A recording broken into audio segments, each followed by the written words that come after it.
মধু না খেয়ে যায় কি গো মাইরা বলে বলে মা তুমি যে কথাটা বললে শোনো বলে মা। হ্যাঁ বলো।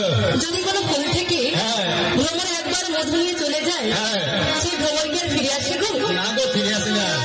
আর এই ফুলের মতো হয়েছে আমার দশা গো। তাই তো দশা হয়েছে। কেমন দশা হয়েছে একটু বলো।